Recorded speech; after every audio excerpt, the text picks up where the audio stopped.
I awoke to darkness. I was hungry, starving, and I was in pain. There was nothing in my world but hunger and pain, no other people, no other time, no other feelings.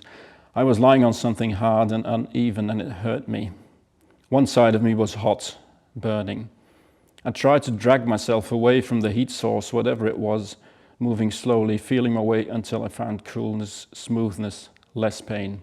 It hurt to move. It hurt even to breathe.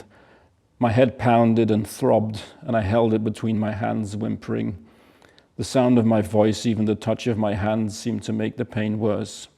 In two places, my head felt crusty and lumpy and almost soft, and I was so hungry.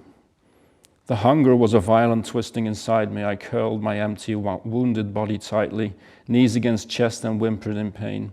I clutched at whatever I was lying on. After a time, I came to understand, to remember that what I was lying on should have been a bed. I remembered little by little what a bed was. My hands were grasping not at a mattress, not at pillows, sheets, or blankets, but at things that I didn't recognize at first.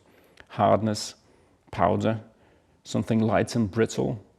Gradually I understood that I must be lying on the ground, on stone, earth, perhaps dry leaves. The worst was, no matter where I looked, there was no hint of light. I couldn't see my own hands as I held them up in front of me. Was it so dark then? Or was there something wrong with my eyes? Was I blind? I lay in the dark, trembling. What if I was blind? Then I heard something coming toward me.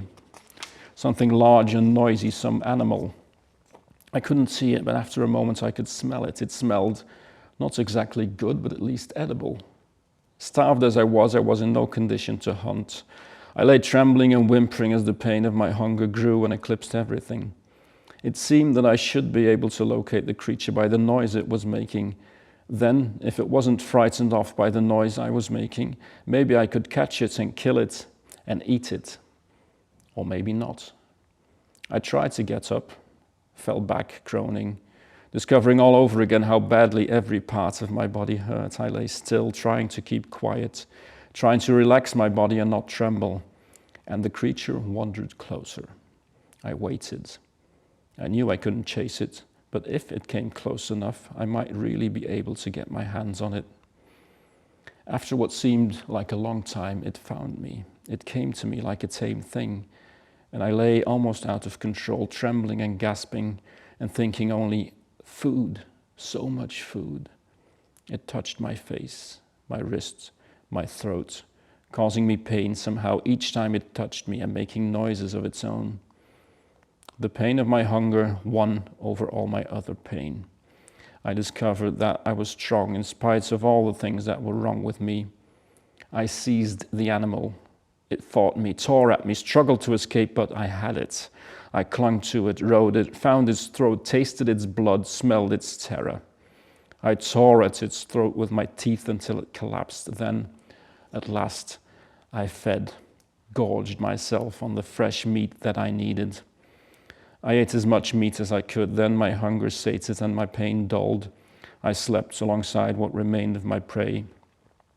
When I awoke, my darkness had begun to give way. I could see light again, and I could see blurred, shadowy shapes that blocked the light. I didn't know what the shapes were, but I could see them. I began to believe then that my eyes had been injured somehow, but that they were healing after a while. There was too much light. It burned not only my eyes, but my skin. I turned away from the light, dragged myself and my prey farther into the cool dimness that seemed to be so close to me, but took so much effort to reach.